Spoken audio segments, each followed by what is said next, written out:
script title on the agenda says. I think our session is a lot more exciting than case study B, and I think actually we have some kind of an underlying theme here.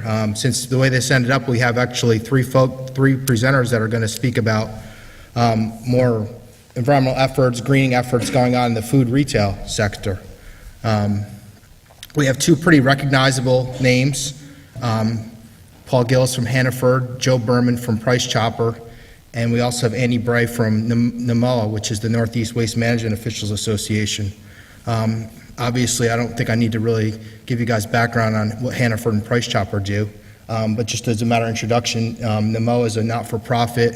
It's based out of Boston, excuse me, and it's basically an organization that convenes state pollution prevention and solid waste professionals across the Northeast states, and it helps states kind of develop kind of regional approaches. It helps states kind of benchmark against what their peers are doing. And Andy's quite familiar with what's going on in the Northeast as far as state efforts to help try to green up the grocery store initiatives, or green up grocery stores. So with that said, what I'll do is we'll get started. I'll provide just a quick introduction as we get to Paul and Joe's presentation. But I'm going to have Andy Bray kick things off. More as a matter, I didn't want to get into a debate over whether Hannaford went first or Price Chopper went first or Hannaford went second or Price Chopper went second. So we thought it was best to have Andy Bray go second or first, and then I did official coin toss at the office yesterday, and we'll have Paul Gillis go second with Hannaford, and then Joe Berman, and hopefully we'll leave like at least a half an hour or so for some Q&A. But what I'll also present, I worked on the planning committee for the conference, and obviously the theme here is the healthy environment, healthy economy. But leading into kind of what's going on tomorrow, we had some case studies over lunch from the Excellence Award winners. We have more case studies this afternoon, and the final culmination of the conference is going to be some discussions where we're going to break into kind of sector groups, government, business, NGOs, and discuss, some focused questions about how those groups can kind of, what leverage points those groups may have, how they can help kind of transition into kind of some of the green business practices that we saw from the Excellence Award winners that we're going to see from the folks speaking in this panel today. So what I would say is, as you listen to the presentations, just kind of keep that in the back of your mind. And as we get into the discussions, maybe ask some more focused questions so that you're better equipped to maybe participate in those discussions tomorrow about what your particular, take on things, how you can help maybe, translate, or help transition companies or businesses to be more, healthy for the economy and the environment. So with that said, I'll just give a quick introduction for Andy Bray. Andy Bray is a project manager with the Northeast Waste Management Officials Association. I think he's been there at least a decade or so. Probably 12, 13 years. 14, about as long as I've been with the DEC. And I don't have a formal bio or introduction for Andy, but I will say, he's always been a really great go-to guy for me.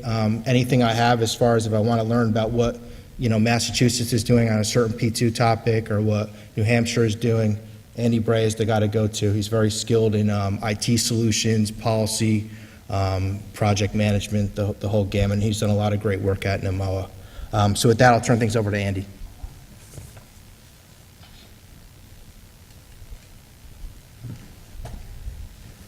Thanks, John. And I'm really happy to be here today to talk with you a little bit. I'm also happy to go first because I would be hugely upstaged by either of these gentlemen. But I'm happy to go first to talk a little bit about some of the work that we're doing, exploring the possibility of a regional green grocery initiative with the state environmental assistance programs and what that might look like. And it's based a lot in Maine's program, which I'll talk about later. But I want to start out by talking about some of the market research and what we've learned over the last few years about the consumer and their interest in green choices. And I'm really going to be talking about the work of these brilliant folks at GMA and Deloitte that did some research back in 2009 that really kind of opened a window into how consumers are making choices. And I'll also share some statistics from the Natural Marketing Institute and Mintel. And I think this has been kind of a fun project for me to start to work on. I mean, John mentioned we do a lot of different sustainability work in a lot of different sectors, but groceries is something that impacts everyone's daily life. And, and it's been a really interesting time in the market as a whole to see how the explosion of green consumerism and green product choices and all the challenges that come with that. Mintel touts this number of 44% consumers consider the greenness when they go to the grocery store. And they want to understand the operations and the green practices that are happening at their grocer. They're digesting the information that's being put out there. They're considering it when they're making their purchasing choices. The Natural Marketing Institute talks a lot about the LOHAS segment model. And I don't know for folks how familiar folks are with this, but the LOHAS being lifestyles of health and sustainability.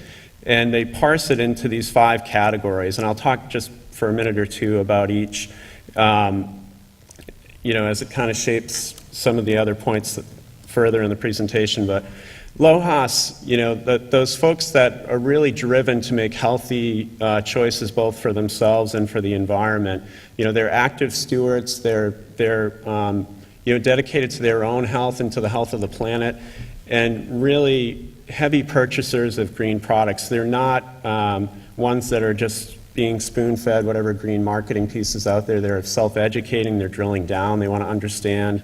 They're scrutinizing certification programs when they come across them. They want to understand the details and the choices behind those certification programs or those green labels.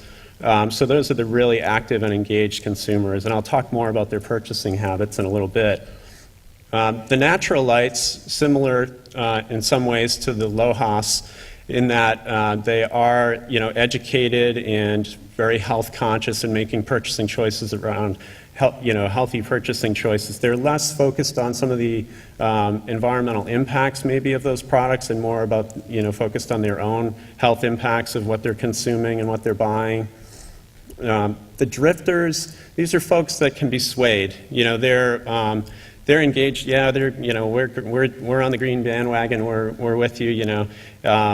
So yet they're price sensitive. So if there's a price premium for a green product, they're probably shying away from it to some extent. And they really need to be kind of sold more so than actively going out and looking for the stuff like the LOHAS and the natural lights. And then there's the conventionals. They'll jump on. They will partake in green practices and green purchasing when it's to their budget, when it meets the bottom line, when it's in line with their budget. They're not going to stretch the dollar to make it happen. And then there's the folks that we maybe might never convince, and those are the unconcerned. So how big of a market is this that we're talking about? Folks that are making LOHAS type purchasing choices. These are, again, numbers from NMI. You see in 2009, they're a $290 billion market. And the study's a little dated, but they're projecting it to be to $400 billion by last year. Well, what does that mean? How do we ground that number in some other real-world markets? And so they're topping out the video gamers, air travel, and the U.S. auto market. That's pretty impressive, I think. Those aren't small markets by any stretch. And then, by these projections, they'll be neck and neck with tourism by the year 2015.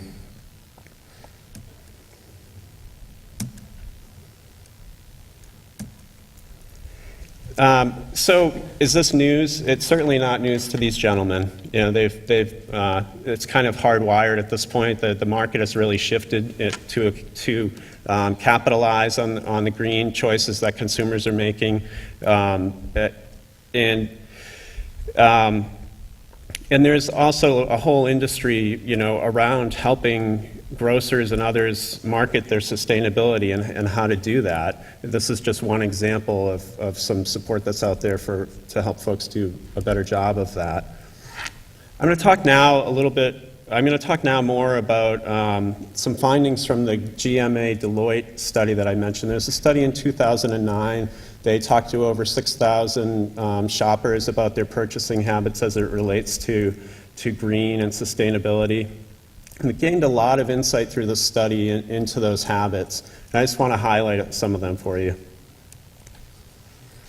So this is a breakdown of shoppers by their green purchasing, by the level of green purchasing that they do. And you see there's 54% that are purchasing more green, they're green leaning. So that's pretty significant, and we could talk a little bit more about what that means in terms of the study itself, or what it means in terms of people's practices versus their perceptions. And there is somewhat of a disconnect there. Folks often think they're much greener than they actually are. So how do we get at that more? How do we actually make them more green is always our challenge, I guess. But if we think back to that pie chart of the LOHAS segment, it pretty closely tracks that 54% between LOHAS, the naturalites, and the drifters. So we're doing a pretty good job of selling green to the consumers, and they are doing a great job of digesting it as well. This is just a more detailed breakout of the GMA Deloitte study. You see of the 100 people surveyed, 95% said that they would buy green. That's great, right? We all want everyone to buy green. 75% said they know what green is. Oh, well, I don't know what that other 20% is doing to buy green if they're not sure what it is, but it's obviously a gap that we need to help fill.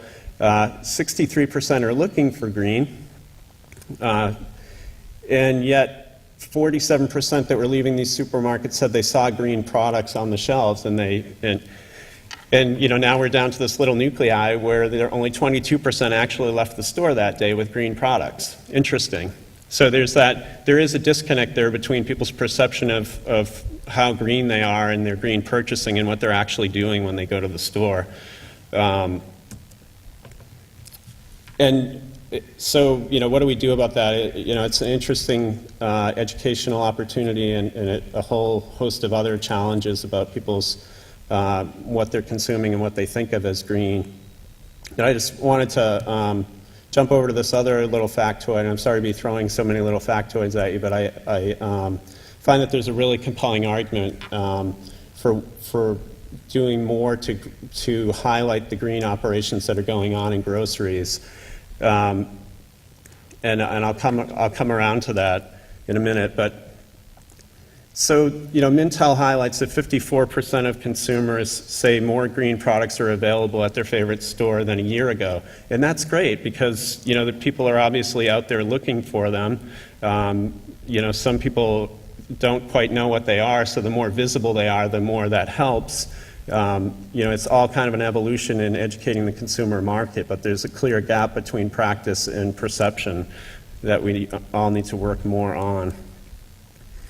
Now I want to talk a little bit about the purchasing practices of those green consumers in relation to other consumers that are going to the store. And of those surveyed, the green shoppers were buying more stuff. It seems a little bit paradoxical. If you drill down on the numbers a little bit more, green consumers, a segment of them are more affluent or better educated. There are a lot of different slices of that number you could take. They're visiting the store more frequently because they're buying fresh produce and fresh meats, fresh dairy versus off-the-shelf stuff. But in general, they are consuming more. So that's a market driver. If recognizing that, don't we want, in a way, we want to be able to push more green products out there. We don't necessarily want people to consume more, but if they are consuming, do we want them to make more sustainable choices about what they are consuming? So to the purchasing habits of these green consumers. I mentioned they buy more products in each trip. They're very loyal to brand. They find something that they've put to their own scrutiny for its green attributes, and they stick with it. That is until something more green comes along, and then they switch to that and they stick with that new product. They're visiting the stores more frequently, and a certain segment of them are less price sensitive. So there's, clearly some positive attributes to that habit, to those purchasing habits that can be capitalized on.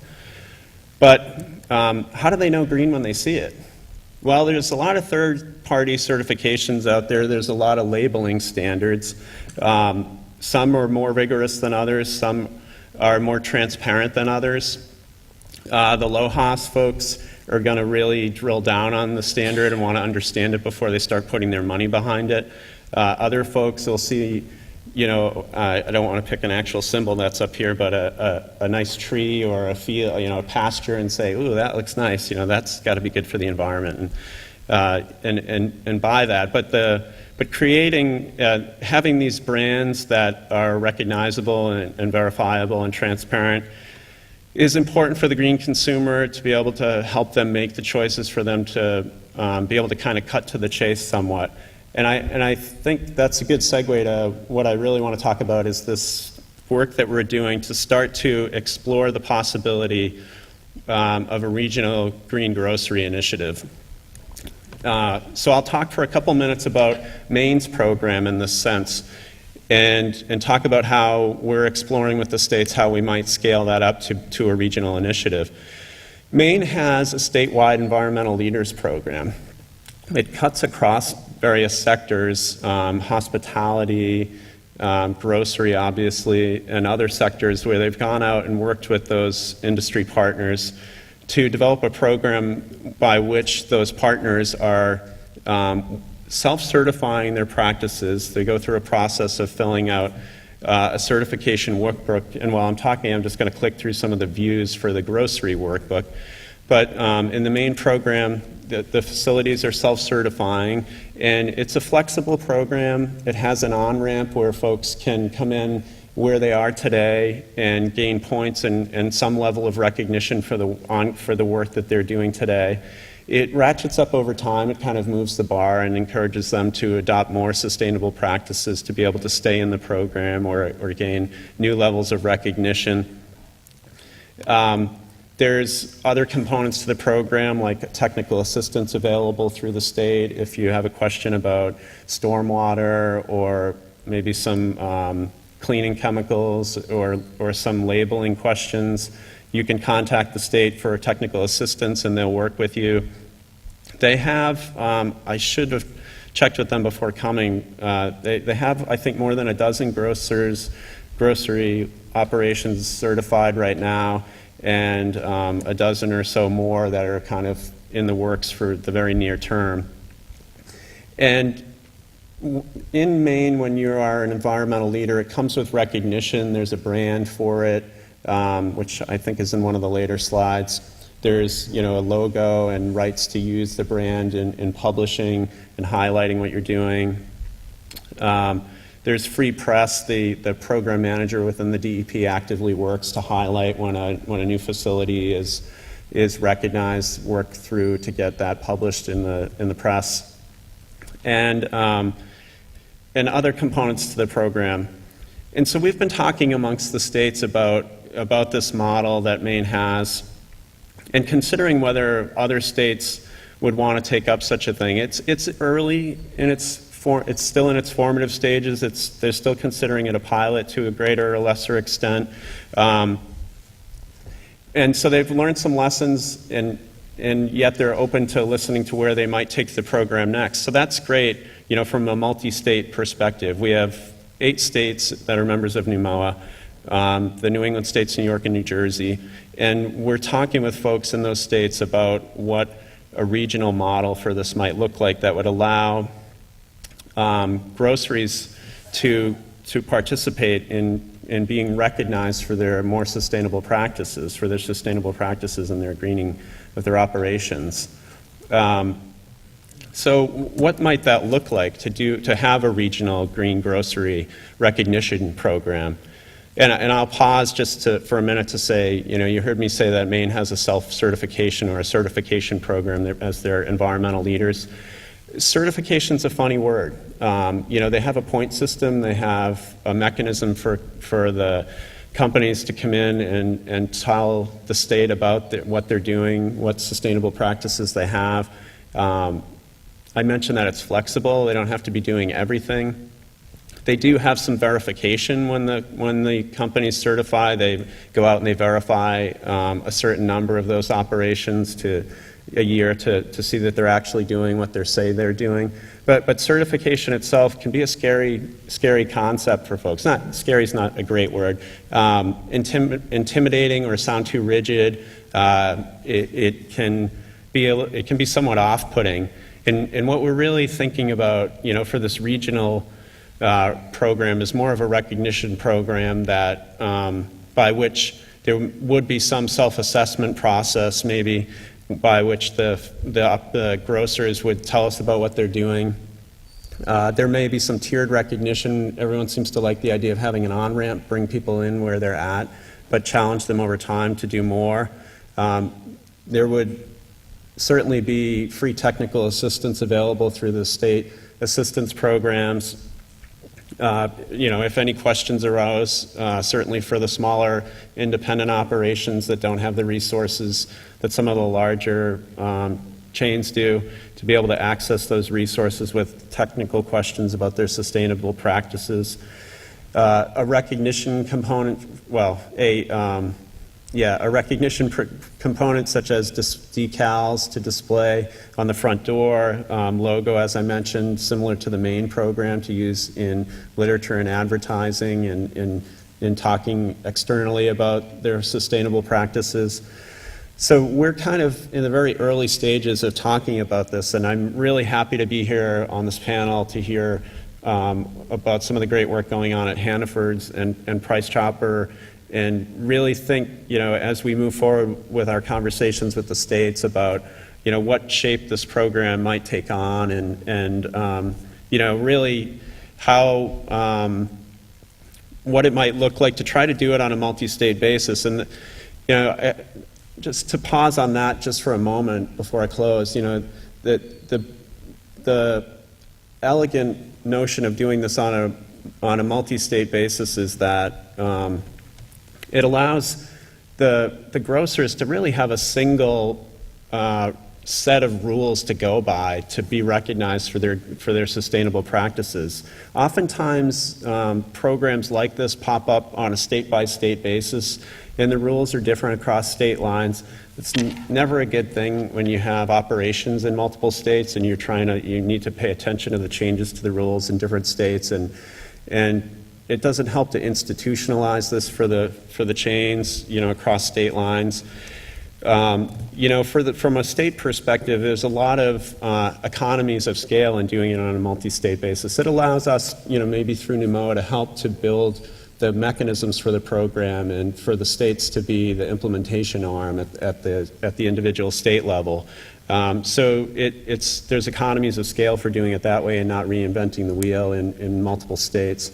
So we're really excited about the prospect of this because it is brand new for all states but Maine, so it's a good point of entry. We're not needing to retool existing programs to make this happen, and we see a lot of possibility for it. So, thank you.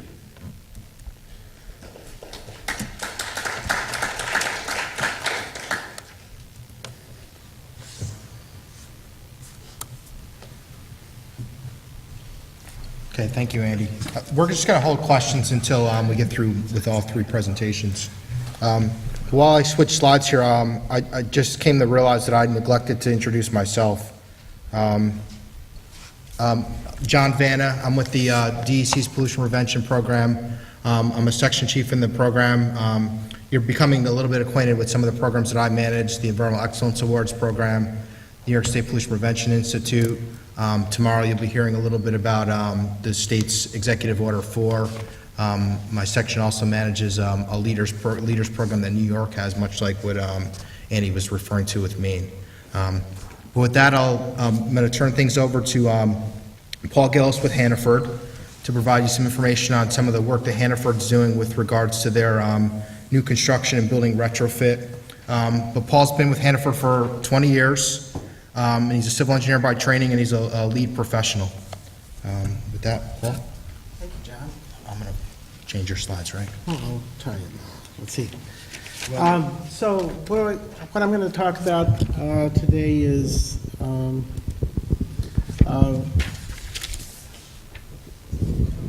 What we've learned and where we're heading with sustainable design and LEED.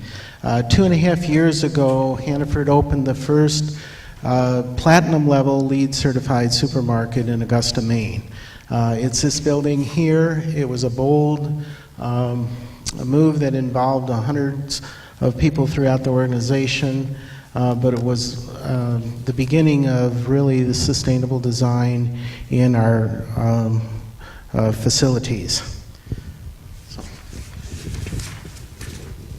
From there, we've tried to take the learnings from Augusta and apply them to our other store. This is the store out in Duanesburg. If you've seen that, we've also applied it to new stores in West Lebanon, Guilford.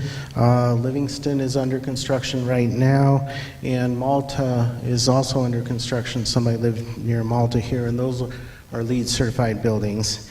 And what we're really focusing on is the sustainability of the products and the processes, the recycling and the construction waste management, as well as designing for reduced energy. If you've been in the Duanesburg store, it has skylights, it has our advanced refrigeration system, and that's pretty much of a standard these days. So we're often asked, why do we focus on sustainable design?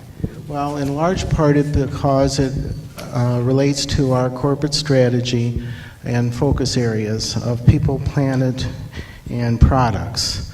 The people, we've long been committed to connecting with the community, where we try to be responsible and make charity contributions. The products, we're trying to work for healthy products within the supermarkets.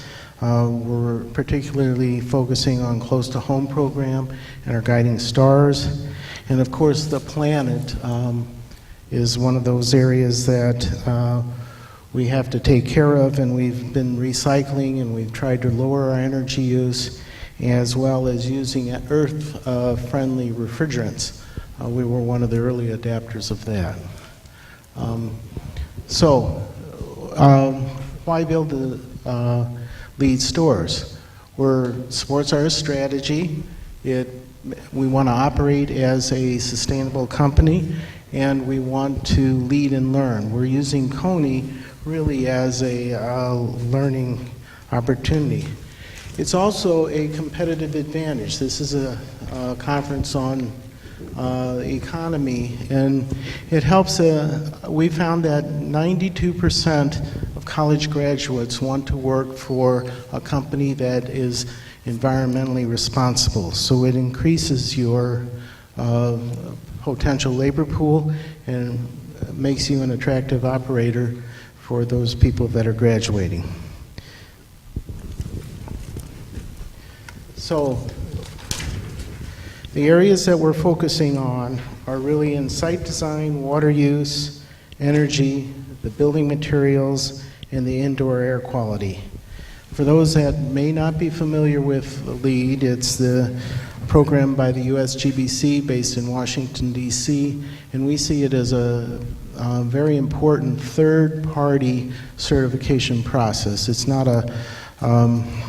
something that we're talking about. They have a very rigorous standards and verification process so that it holds us accountable for what we're saying and moves us beyond greenwashing.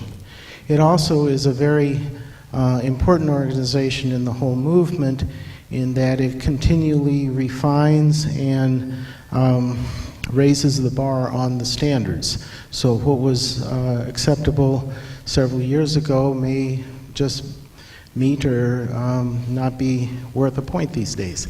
They're continually pushing and requiring innovation from the industry, and we need that kind of a leadership.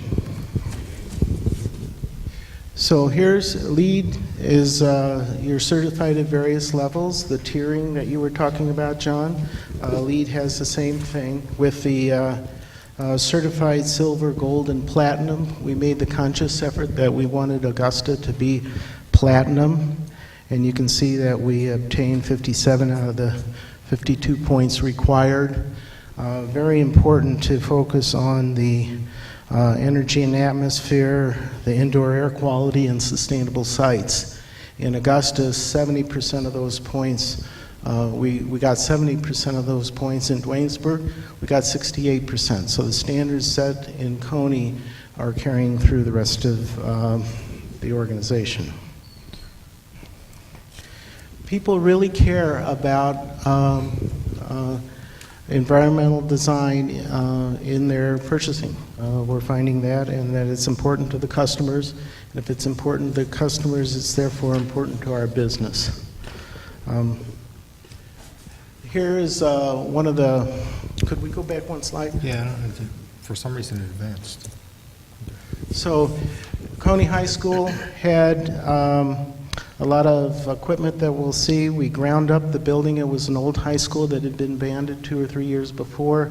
We ground it up and used it as a sub-base for the parking lot. And we had the most advanced stormwater filter system in Maine, which now would exceed state standards, but not to the degree that it did several years ago. So what was state-of-the-art several years ago is being moved into regulatory levels.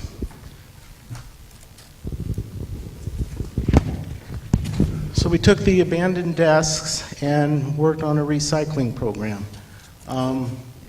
We found somebody that could repurpose those, and we shipped them to the Caribbean. We shipped them to Jamaica, Managua, Nicaragua, and at the end of the day, the folks were using desks and school materials that would have been sent to the landfill. So it's just an example of where if you try to work on repurposing items, you can usually find a way to do that. We had a special firm that helped us with that, and so it was a great story for us to tell.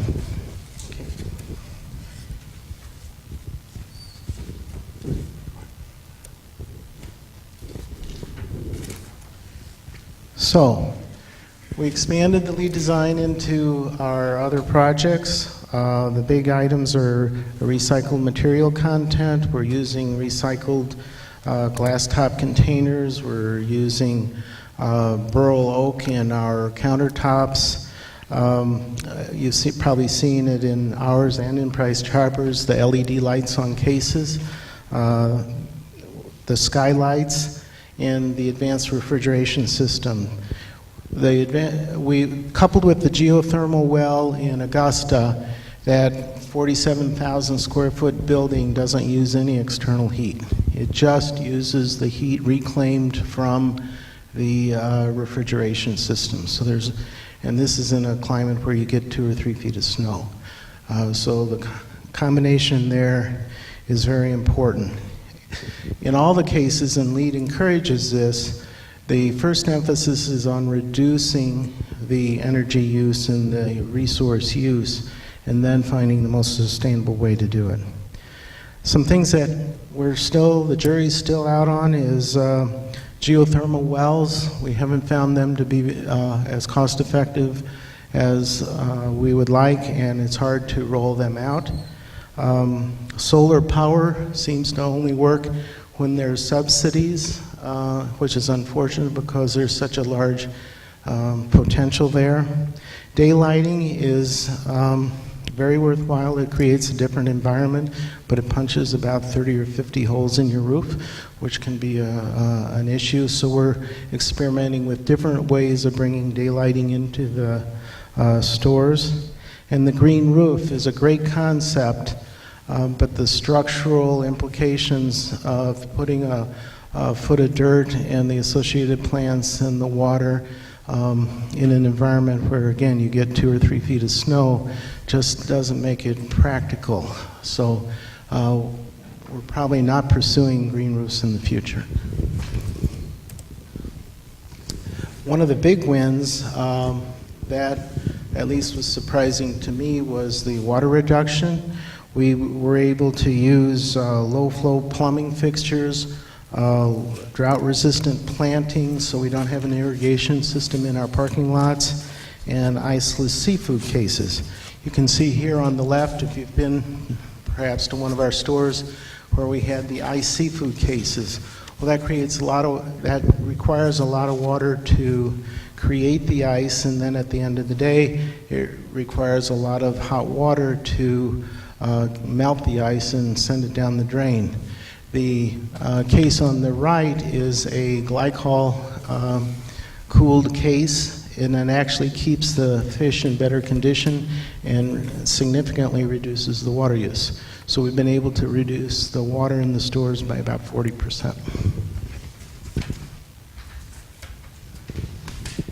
So, as I said, we have the geothermal, we have the advanced refrigeration system, which is green chill. We've exported that to all the remodels, the skylights, and we probably have solar arrays on a dozen of our 180 stores, mostly in Massachusetts, again, with the subsidies. You've probably seen the motion sensing lights here on the case doors. What I wanted to show was the clear story windows above on the wall, which is one of the different ways of bringing light into the store. It, in this case, is on a north-facing wall, so it creates a good environment.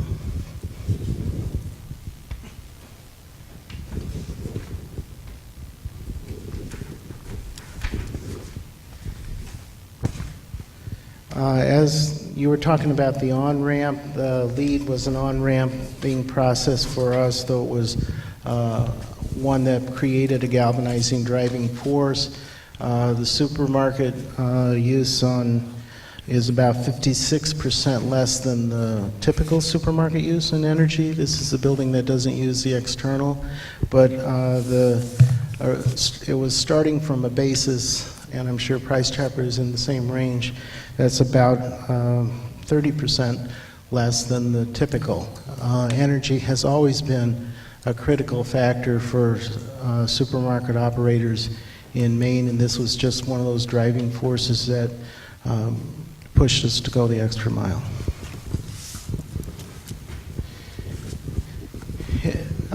Coupled with the energy is the materials and the resources. It uses low flow or low emitting VCT, low emitting adhesives, low VOC paints, as well as that recycled glass countertop. And here's an example of the architecture for Augusta. Those timbers came from a World War II aircraft hangar that was repurposed to create the front canopy. And that's what is good about the LEED program, in that it creates a diversity. You don't get all your points in one category. You have to get points in all the categories to be able to get your certification levels. So it makes you think about all aspects of the building.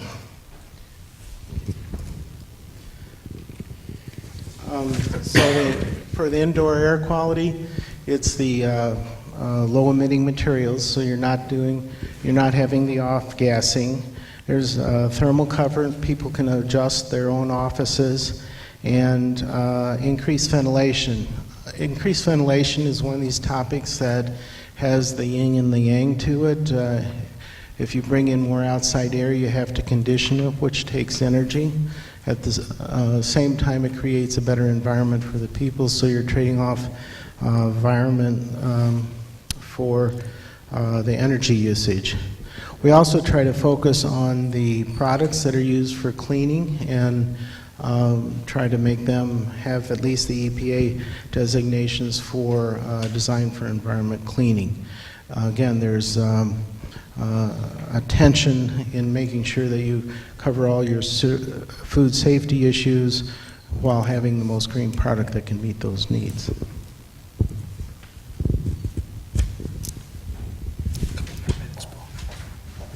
So we have green education, we have school trips coming through, construction waste management. We were able to divert 96% of the construction waste from the landfill to recycling, and that was really just by focusing on the work. And again, this is one of those areas where it makes good business sense. Rather than paying the tipping fees for all those extra dumpsters, there was actually some income in some of the areas. So this is our commitment. We've tried to expand and use the rhetoric from Augusta to drive it through the operations. The fleet wanted to get on board, and through efficiencies in the fleet management, we were able to save 137,000 gallons of diesel fuel last year. We're creating a sustainable seafood where we're encouraging our vendors to catch and process the fish in a sustainable manner. And we're trying to promote the use of reusable bags. This lady here, Crystal Smith, is from Burlington. She's in the center there, and she was able to fill 3 of those sustainable bags in 38 seconds. So she won the national competition on that, which is often not easy because every sustainable bag has a different shape and ability to stand up. So we were talking earlier about food miles, the local close to home product. We're working very hard with local suppliers to and if there's any local supplier, they can make a partnership with the store, and we'll, within standards, buy those products so that you reduce your carbon footprint from the food miles and make it easier that way. So overall results, we're actually getting better results than we expected. The sales are higher and the energy use is lower in our LEED certified stores. We're able to reduce the resource use both in fuel and water, which is significant. The innovation that is required has made us change our practices, so it's good for the economy. Sustainable design is good for the people. The people have a better, more comfortable, more pleasant environment to work in. They have daylight and they can see the outside. It's a more comfortable place for the customers, so that's a good for business. And of course, it's good for the planet. You're recycling rather than mining it. You're composting. About 2/3 of our stores have a composting program now, and we're looking for opportunities in the local sourcing. So, that's it. Okay, great, thank you, Paul.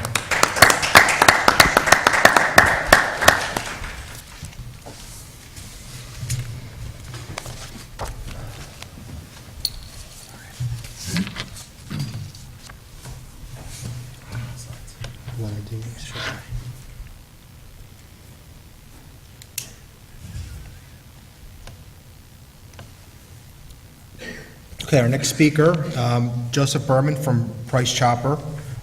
Joe joined the Gulab Corporation, which is the parent company of Price Chopper, in 2009 as the environmental certification specialist and in-house lead AP, BD, and C. Areas of his responsibility include development, implementation, and management of all lead-related corporate programming, corporate environmental sustainability and corporate social responsibility, architecture, external ESCSR, or environmental sustainability and corporate social responsibility related to stakeholder outreach and relations, and media strategy developments. Also in 2009, Joe was selected by Governor Patterson to sit on the New York Climate Action Council. With that, turn things over to Joe. Thank you. Good afternoon, everyone.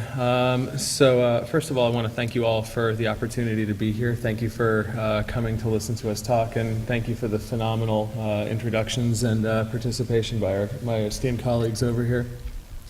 So I'm here to talk to you today a little bit about the environmental sustainability and corporate social responsibility platform for the Gold Corporation Price Chopper. And this is our corporate sustainability profile. So Price Chopper Corporation has 128 stores, 3 warehouses, and a main office in Schenectady. Our stores are in 6 northeastern states, New York, Vermont, Pennsylvania, Connecticut, New Hampshire, and Massachusetts. We have about 24,000 associates working for our organization, and our stores offer a variety of different types of services. We have pharmacies, scratch bakeries with artisan breads, custom cut meat shops, seafood department, which features sustainable seafood with sushi.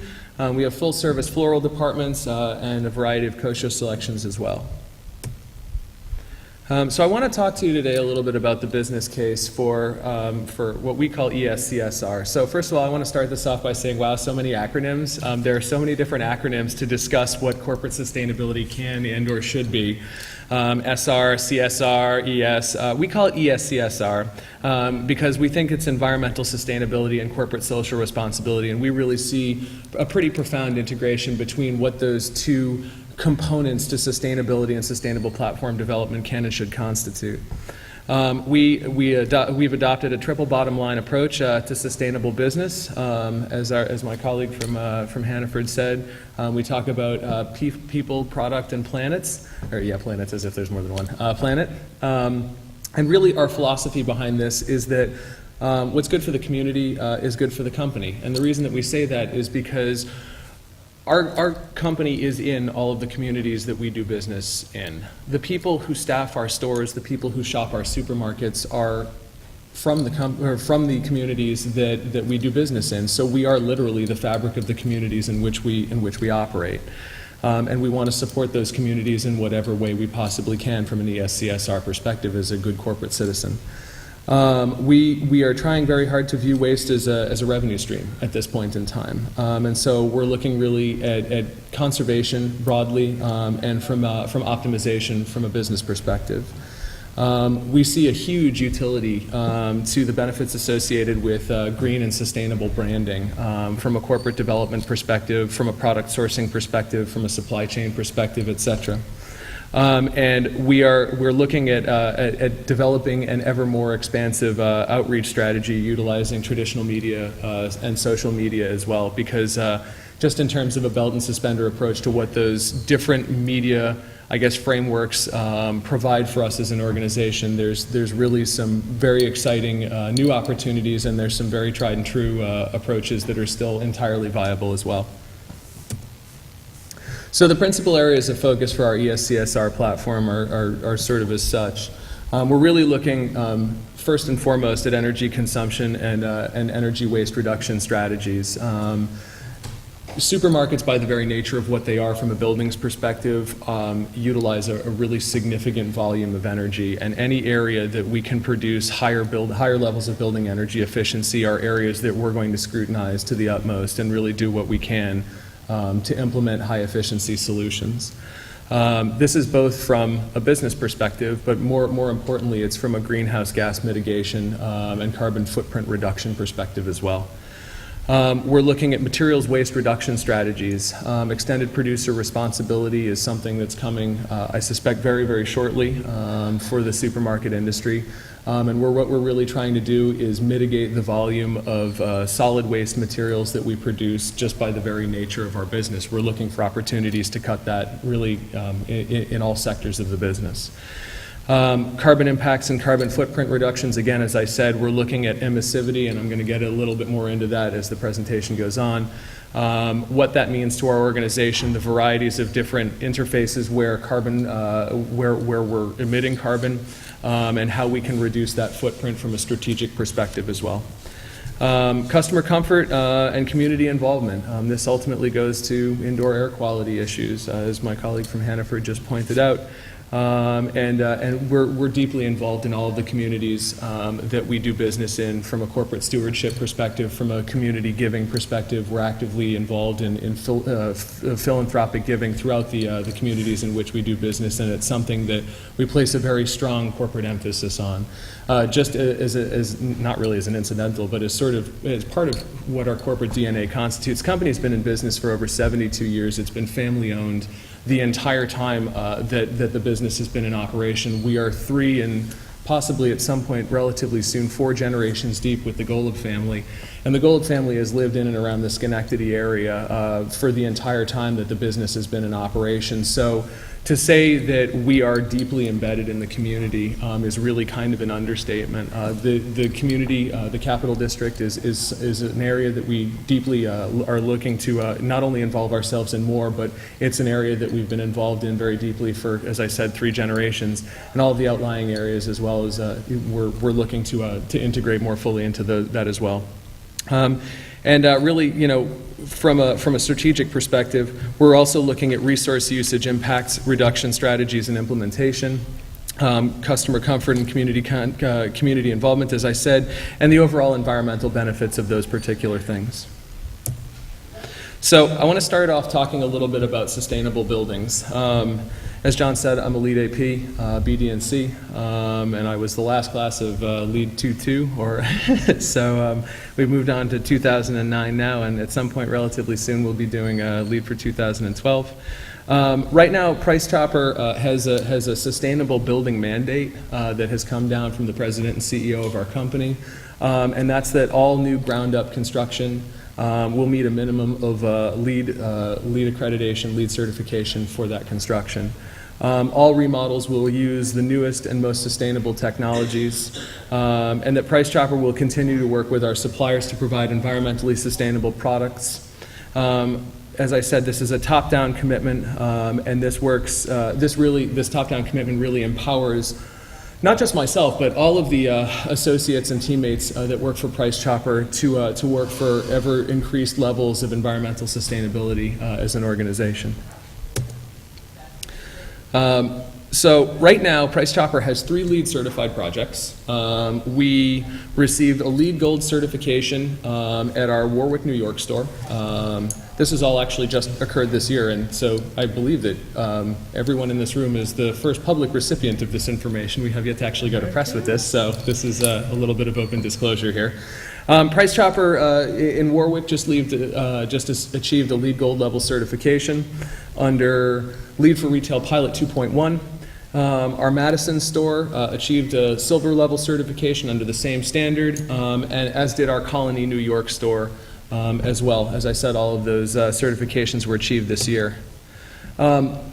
Back to the top-down commitment and the, I guess, sort of overall new construction sustainable building strategy. So Price Chopper right now has 2 additional projects that are under review. We just built a 240,000 square foot, 6-story, high-efficiency, environmentally sustainable office building in Schenectady. Brownfield remediation and the full 9. Really extraordinarily sophisticated piece of architecture. We're anticipating gold level certification for that building. It's under review by USGBC right now. Right now, that building, based not only on all of the high-efficiency building components that have been integrated into the design, but also based on the 365 kilowatt carrier microturbines that are sitting on the building's roof, is operating at roughly 41% more energy efficient than the building baseline, which is a pretty extraordinary achievement, we think.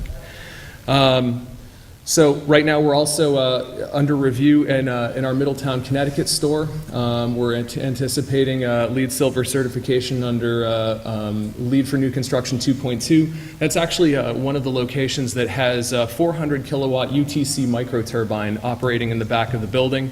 That building right now is running at roughly 33% more energy efficient than the building baseline. And I guess sort of onward, we have a variety of other projects that have been registered with the United States Green Building Council for LEED certification, and we are at various stages of building design building and design and construction of those projects. Our Shrewsbury, Mass. store, Lenox, Mass., Shenango, New York. We have a new, really interesting project going in Saratoga Springs, where we're basically part of a multi-use building that's being built in conjunction with Bonaccio Construction. There are going to be 124, I believe, high-efficiency apartment units that are going to be from the first floor to the sixth floor, and on the ground floor of this building is going to be an 18,500 square foot high-efficiency supermarket. It's well outside of our store format, and really what we're looking at this as is slightly more sophisticated urban market penetration model for high-efficiency supermarkets.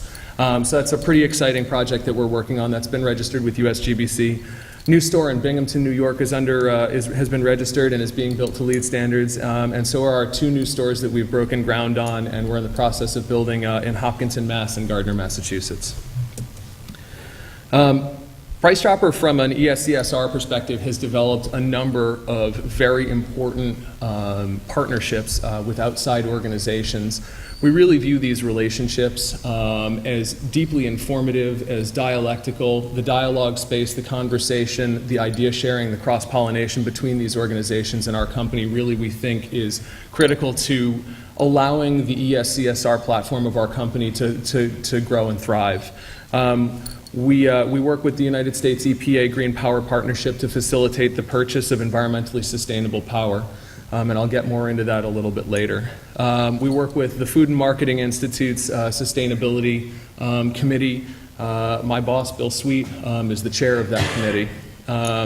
We work with the United States Green Building Council, and we are also a member of the Cultivating Green Sustainable Speaker Series, which operates out of the Capital District, and is a symposium series that brings some of the best sustainable buildings educators to the area, so that we can discuss broadly in sort of a conversational format what sustainable building can and should be in the Capital Region. We work with Connecticut Light and Power, which is Connecticut's largest electric utility. Efficiency Vermont, which is a provider of energy efficiency services in Vermont. NYSERDA, which I'm sure everyone here is intimately aware of, the New York State Energy Research and Development Authority, which assists in all aspects of our new construction and retrofit programs, and a variety of other programs as well. On to some of our other partnerships. We work with Sustainable Fisheries Partnership, and we've been working with them to create a sustainable seafood platform. I'll get a little bit more into that in just a few moments. But really, they're sort of the keystone organization, non-governmental organization that has allowed us, or that has helped us rather, to develop what our sustainable seafood platform, sort of the parameters and the wireframe, what that can and should be. We're also working with an organization called Trace Register, which is basically, it's a digital seafood traceability platform, and they provide us the opportunity from a digital perspective really to show from waterline to our fresh case or to our frozen case where the products that you're buying come from in a full, I guess, sort of chain of custody sort of arrangement. We have long-standing partnership with National Grid, which has helped us in terms of high-efficiency building energy solutions and strategic development. We work intimately with the Massachusetts and New York Clean Cities coalitions to reduce the emissivity, and to help produce transportation, low emissions transportation solutions from a developmental perspective. We also work with the Massachusetts and Connecticut Food Associations and have been intimately involved in the green guidelines developments for the retail grocery sector for both of those organizations. So I want to talk a little bit about fuel cells for a second.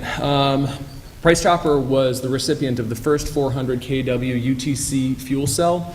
And we installed that in it was a fuel cell beta project. We installed it at our store in Colony, New York. That store is typically operating at this point between 60 and 62% more energy efficient than the building baseline, which, based on integration is a pretty extraordinary figure. These fuel cells use natural gas to generate power, thereby reducing brown power draw consumption from the grid. So 400 kilowatt fuel cells reduce emissivity by 1,115 metric tons per store each year. which is the CO2 equivalent impact to planting a 257-acre forest. So imagine for a moment that we've got, we've got two 400 kW fuel cells and a 200 kW fuel cell, but every year, each one of those fuel cells is producing roughly the CO2 offset of a 257-acre forest. I think that that's a pretty substantial emissivity reduction. We also utilize the waste heat generated during fuel cell operation to heat portions of our building internally, and also to keep the sidewalks free of snow. We're using basically like a snow melt loop. Okay, so reducing energy consumption. We use new reach and dairy cases that are 45% more efficient than the older models. These feature protective film that prevent fogging, eliminating need for heaters in the case, in case door glass, again going to overall energy efficiency. We use LED lights in refrigerated cases as they're more efficient than conventional case lighting. And in the majority of our stores, we're putting those on, we're making those motion activated. So again, just one more energy efficiency technology that we're building in. In all of our stores at this point, we're utilizing what's essentially a comprehensive daylight harvesting strategy. We put skylighting in to all of our stores, or all of our new construction rather. And what we're doing is we're integrating that in with T5 high output fluorescence and auto dimming ballasts, so that what we're really able to do is optimize the interior building illumination to the fullest extent and really mitigate any unnecessary energy consumption based on the interior lighting usage. Daylight harvesting, natural light dimming sales floors, 25%. Oh, so we're going to daytime setback on those T5s to roughly 25% of what our normal consumption would have been had we not had those dimming ballasts involved. And that's equivalent to taking, the energy savings that we're seeing is roughly equivalent to taking 1,197 cars off the road annually. We are using cool roof technology, which sounds very cool. It's high albedo roof systems. So basically what these are white roof systems, and we're installing them to reflect sunlight, mitigate the heat island effect, and to reduce energy cost on our heating and cooling loads. We're also using Econofrost night curtains to reduce the energy consumption of our open cases by 36%. Price Chopper was the first supermarket in North America to install a CO2 cascade system. We participated from I guess sort of a refrigeration research perspective with Hill Phoenix, and we produced this configuration in conjunction with them. And this particular configuration greatly reduces the amount of refrigerant needed to keep products cold. This was in Saratoga Springs, New York, at a store that, at our Building 50 store, or I'm sorry, our Route 50 store yes, Route 50 store. So reducing emissions. So typical refrigerants have a global warming potential coefficient of 1,700 to 3,300. CO2 has a global warming potential of 1. Glycol, which has no global warming potential, is used at a variety of our stores as a secondary refrigerant, and CO2 is also being used as a secondary refrigerant in several of our other stores. Using these substitutes for traditional refrigerant charges averts the danger of potentially releasing thousands of pounds of greenhouse gas emitting chemicals into the atmosphere on an annual basis. Again, always to the carbon footprint reduction goal. So in terms of reducing emissions, let's take this in a different direction. Let's talk about distribution. Price Chopper's truck fleet upgraded from a 2005 model year to 2009 model years, right around 2009, 2010, to reduce emissions. These new tractors that constitute really the entirety of our tractor fleet showed an 11% increase in miles per gallon. New routing software that we have included in all of these tractors has saved over 500,000 drive miles each year since 2007. This was something that came in obviously prior to the 2009 model year, but we've transitioned it over from one set of tractors to another. And Price Chopper also, fleet vehicles also use a 2% blend of biodiesel, which saves 40,000 gallons of diesel fossil fuel on an annual basis. We're also at this time evaluating the possibilities of ETRUs, electric refrigeration trailers, and compressed natural gas tractors as well. These are some relatively cutting-edge technologies that are available to distribution networks. We're evaluating the possibility of using those in the future. We have a long-standing partnership with an organization called RailX. 2 minutes? I'm going to have to move this fast then.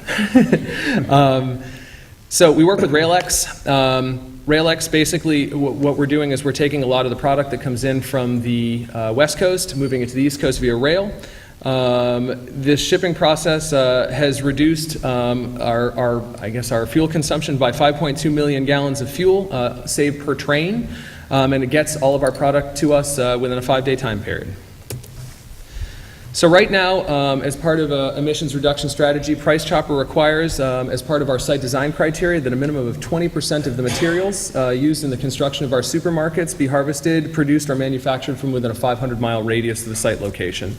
This reduces CO2 emissivity associated with overland construction materials transport, and also strongly encourages regional economic growth. Increased recycling, over 200 tons of waste fryer oil from our stores and the variety of different things that our stores do are collected by 3 different rendering companies on an annual basis, and they are turned into biodiesel, tallow, protein meal, and feeding fats. We utilize biohydrators in a variety of our stores, which take waste produce, also known as trimmings, really just all organics, and reduces those materials to either gray water or compost, depending on the type of unit that's involved. These are, I'm sorry, that slide did not come out very well.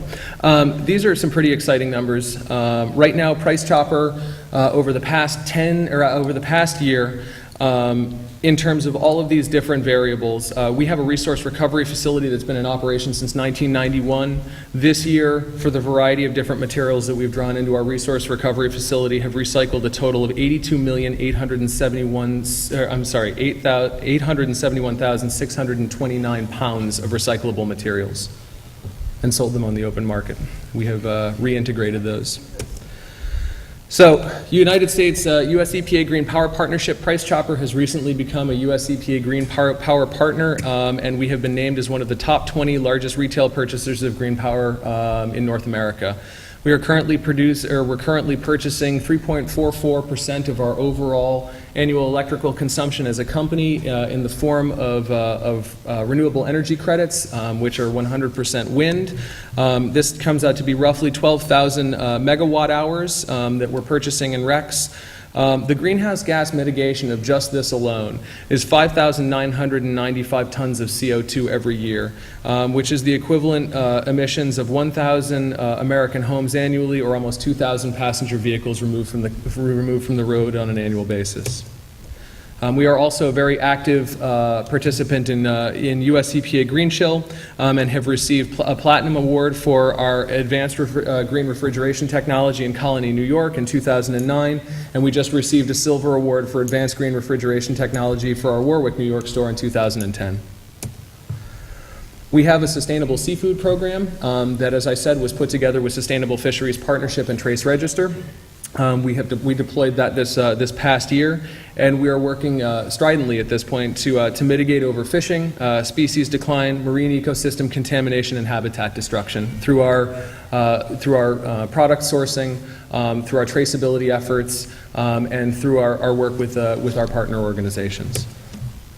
In terms of locally grown food, Price Chopper supports local agroeconomies in every conceivable way that we can. Right now, we're working with more than 75 farmers in the Northeast, and we source more than 75 different products from those farms. Every season, Price Chopper hosts a local growers lunch, so that we can generate new ideas, address concerns, and start to develop some better strategies for the following year. Vis-a-vis internal publications, Price Chopper has an internal magazine called The View, and The View has recently featured sustainability, sustainable business approaches, green associates, green programs that we're working on. And really what we're looking to do is produce a higher level of recognition of associate green achievements, showcase the future of green team initiatives, and share tips to foster the viability of sustainability within our business model. So in terms of the future, some of the areas that we as an organization look to focus on, we're looking at carbon footprint calculation and strategic carbon footprint reductions from a more holistic perspective. We are looking at water audits and a water sense partnership.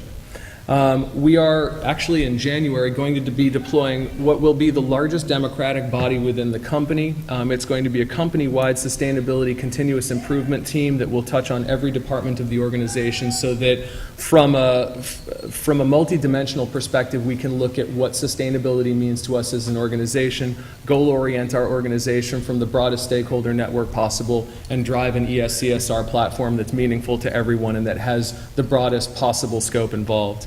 We're looking at EPR, which is Extended Producer Responsibility Evaluations. Again, this goes back to our solid waste stream and management of that solid waste stream. Zero waste analyses and possible initiatives therein. Innovative distribution solutions, as I said, compressed natural gas distribution trucking, and possible use of ETRUs. We've got a whole bunch of relatively black box innovative technology solutions that we're looking at. And thank you all very much. Really appreciate your time. Thank you, be well, and be green. Did I get the 2 minutes okay? Thank you, Jeff. Thank you. Okay, we have about 15 minutes or so for questions, discussion. So what's on folks' mind? Anybody want to kick things off?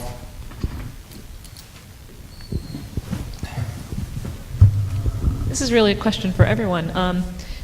Have you received any pushback corporate-wide saying, our business is selling groceries, or our business is, understanding the food market? Why are we getting distracted by all of this reporting and data and stuff? And how do you answer it? How do you answer it?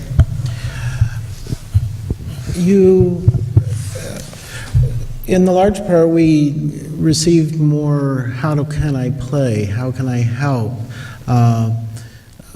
feedback than we did for the pushback. Recycling, as you indicated, is a big thing. The waste stream is a major area that the stores can particularly influence. And we're finding that the associates that are making the bale of cardboard really want to check off that they did something. So we're finding more support than pushback. I think for our part, we're not receiving pushback. We're receiving a group of people, or the interest of a group of people, who are really trying to better understand what sustainable business programming can and should constitute for our market sector.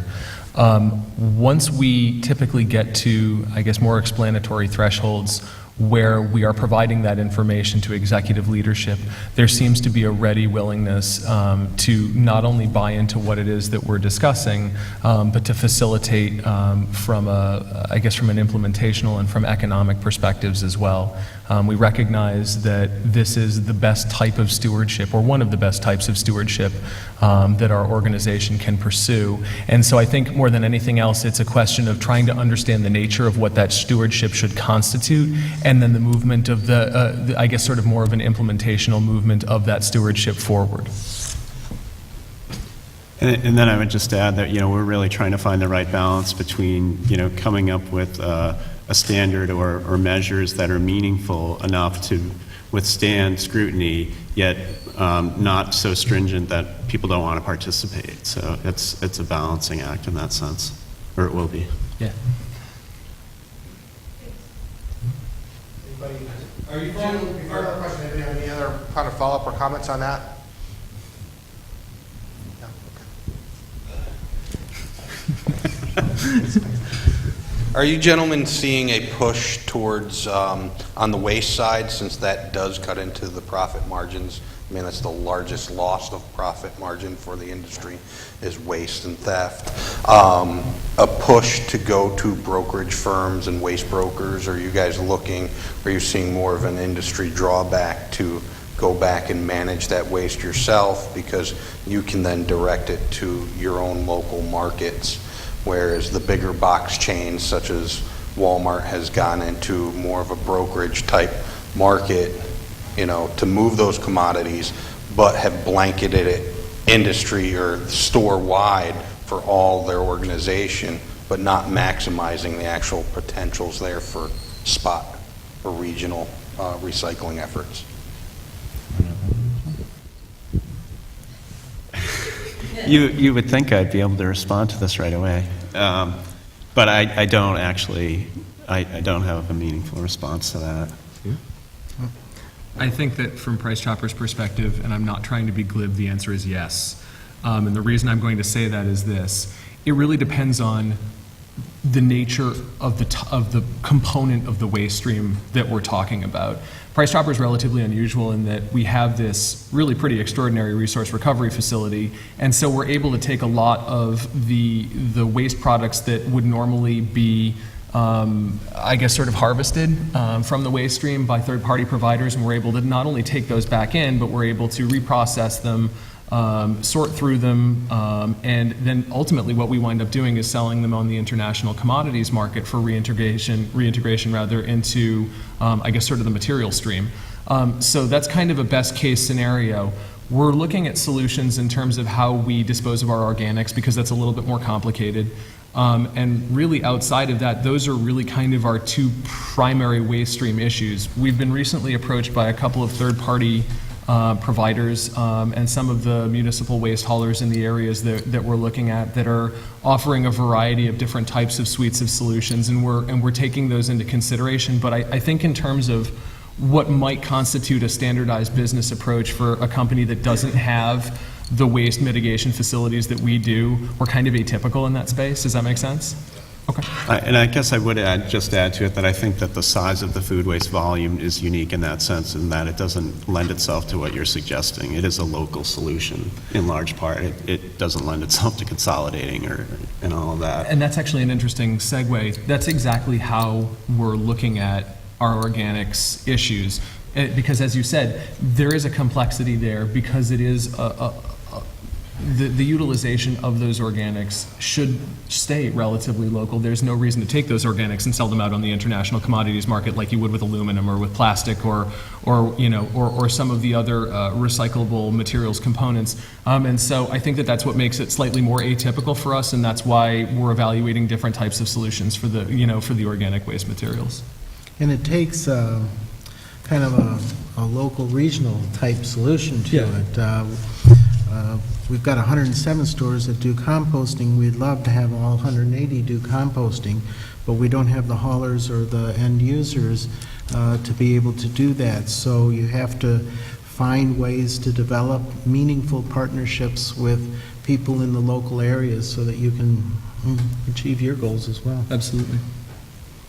And it does go without saying, I mean, it doesn't touch the refrigerant numbers, but methane is a much more potent global warming potential gas than CO2. So keeping that stuff out of the ground is really important. Absolutely. I'm just being in the composting end of it, seeing a lot of missed opportunities for food store generators by going to basically some farm-based programs that will only be a produce-only type program or a produce bakery where you're missing out on the meat, getting rid of that rendering cost, the dairy, the cooked food, the prepared foods, the wax corrugated cardboard, which is a negative commodity, that can be captured out of that waste stream, but national or large scale, blanket programs are missing because they're just trying to blanket a program and almost greenwash it by saying, okay, we have a composting program, but not including a fraction of the real weight per ton of metal before. Thank you.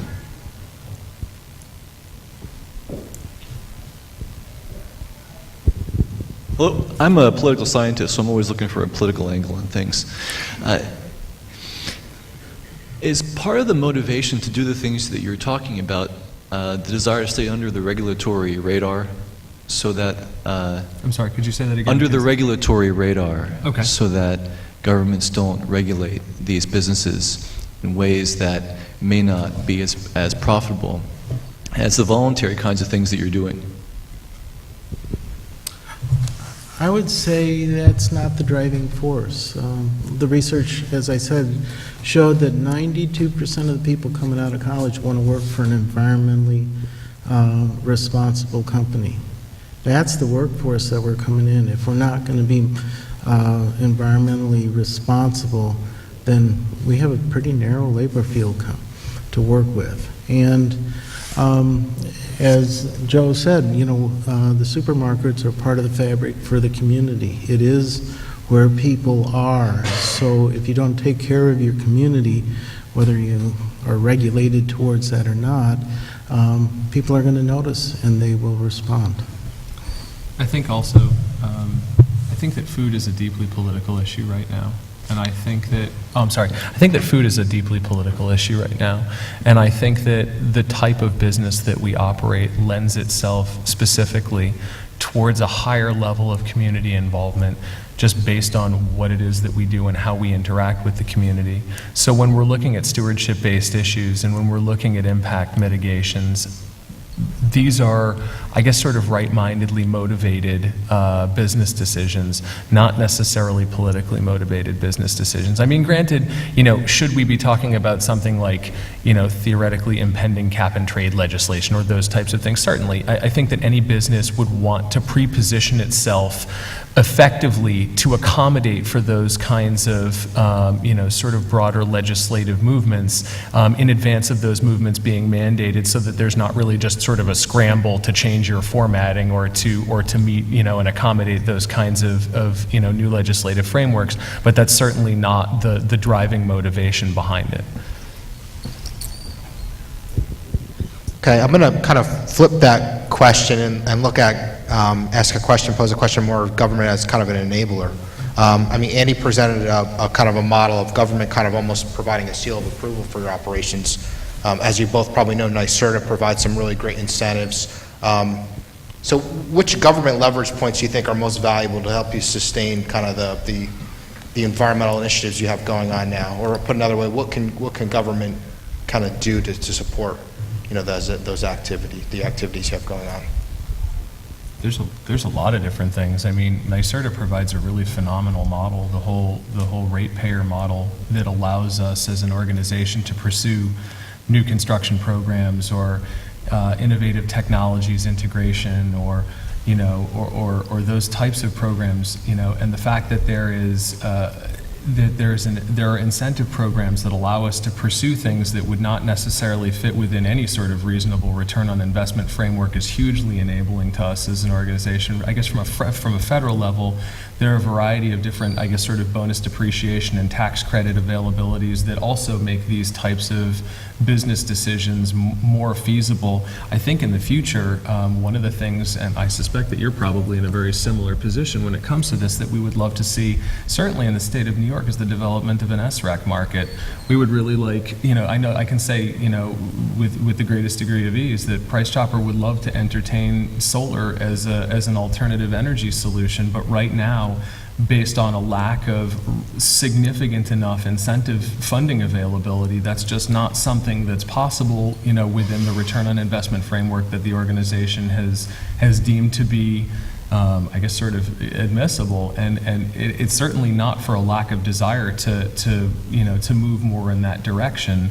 It just has to do with the economics of it. So the facilitation of new technology adoption, I think, is really critical. Yeah, and rewarding innovation and creativity with their depreciation streams. Agreed, yeah. I mean, on the topic of kind of rewarding things, I mean, you talked about incentives as kind of a driver to help you kind of meet return on investment. Is there any situations where just kind of a simple, we'll get recognition if we do this, or we'll get, you know, a pat on the back if we do this? Does that help with the return on the investment kind of argument to your corporate folks? I think that for Price Choppers, from Price Choppers' perspective, there are a whole host of different things that we do because we genuinely believe that they're the right thing to do, regardless of what the economics constitute. You know what I mean? There are a number of different corporate programs that we have moving forward right now that the economics are not quite within what that ROI framework would constitute, or they don't have a tangible return on investment. So please don't think for 30 seconds that is either the primary motivator or even the only motivator. It's a contingency that needs to be taken into account when business decisions are being made. And it's one that has a pretty significant degree of weight in making those business decisions. Yeah.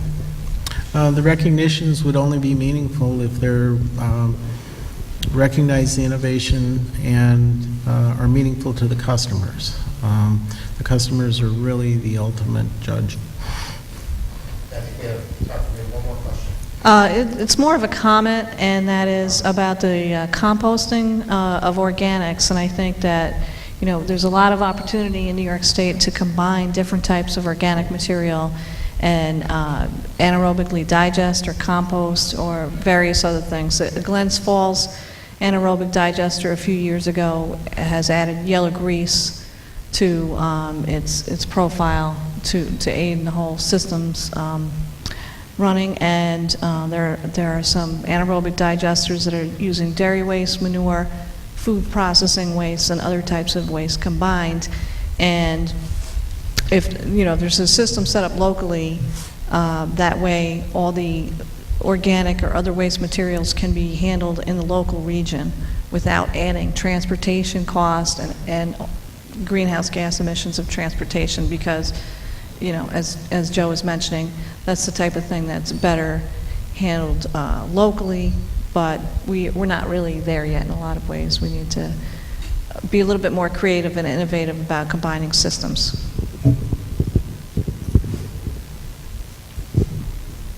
Anything else? I mean, we have probably 2 more minutes.